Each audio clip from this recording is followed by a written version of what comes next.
ஒத்தயம். இந்த பேரு நல்லாருக்கு இல்லையா? இதோட ஃபுல் நேம் என்னன்னா, அல் அஹ்மத் ஒத்தயம். இது சவுதியில one of the famous shop. நெறைய பிரான்ச்சஸ் கூட இருக்கிறது. அ அரபுடைய மாடுலேஷன் தான் ஃபுல்லாவும். இங்க வந்து நம்ம வந்து கேப்சிகம் பை பண்ணிட்டு போலான்னு சொல்லிட்டு வந்தோம். அதான் கூட 2, 3 வெஜிடபிள்ஸும் வந்து கேரி பண்ணிட்டு வந்தாச்சு. சரி இன்னைக்கு என்னன்னா, சில்லி சிக்கன் எப்படியாச்சும் பண்ணியே ஆகணும் மிச்சம் இருக்கிற சிக்கன வச்சு அப்படின்னு சொல்லிட்டு டிசிஷன் எடுத்து தான் அந்த ஷாப்புக்கு போனது.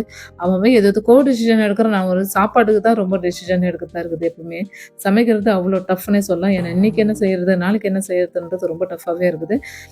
இந்த உடைக்க முடியாத சிக்கன வச்சு எப்படியோ ஃபைனலா கட் பண்ணி எல்லாத்தையும் ஃபைனலா மசாலா எல்லாம் போட்டு வச்சு எல்லாம் செட்டில் பண்ணி வச்சுட்டு, சரி இன்னைக்கு என்னடா செய்யலான்னு யோசிக்கும்போது, ரசப்பொடி ரொம்ப நாளா தூங்கிட்டே இருக்குதே, அத வச்சு என்ன பண்ணலான்னு சொல்லிட்டு ஒரு யூடியூப சர்ச் பண்ணி, அத எப்படி யூஸ் பண்றதுன்னு பார்த்தேன்.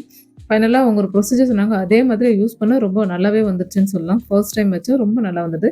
ஸோ இதுக்கு ரசம் எப்பவும் போல தயிர் அண்ட் இந்த சில்லி சிக்கன வச்சு நம்ம இன்னைக்கு டின்னர் டின்னர் ஃபினிஷ் பண்ணிக்கலாம் அப்படின்னு சொல்லிட்டு பிளான் பண்ணி ஆயிடுது.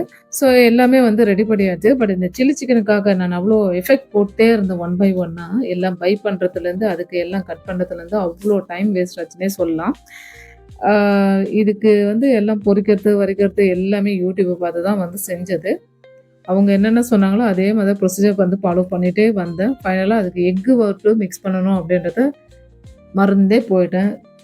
எனக்கு எப்போ ஞாபகம் வந்ததுன்னா, எல்லாத்தையும் இத ஃப்ரை பண்ணி எடுத்ததுக்கு அப்புறம் தான் ஞாபகம் வந்தது. சரி பரவால்ல இருக்கட்டும் அப்படின்னு சொல்லிட்டு, அதுக்கு தேவையான மசாலாலாம் ரெடி பண்ணி, இந்த கேப்சிகமும், ஆனியன் வந்து குவான்டிட்டி வந்து ஜாஸ்தியாயிடுது.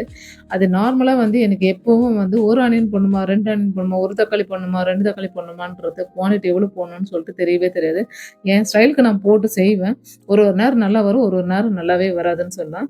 இதுல இது ஜாஸ்தியா போயிடுச்சு. சரி பரவால்ல இருக்கட்டும்னு சொல்லிட்டு எல்லாம் செஞ்சு முடித்து எடுத்துட்டு போய் குடுத்து, சாப்பாடு எப்படி இருக்குதுன்னு சொல்லிட்டு கேட்டா, எல்லாம் ஓகே நல்லா தான் இருக்குது. பட் எனக்கு சில்லி சிக்கன் வந்து ஏதோ கபாப் சாப்பிடுற மாதிரி ஆயிடுது அப்படின்னு சொல்றாங்க. டோட்டலா இதுக்கு போட்ட எஃபெக்ட் எல்லாம் வேஸ்ட்டாவே போயிடுச்சு.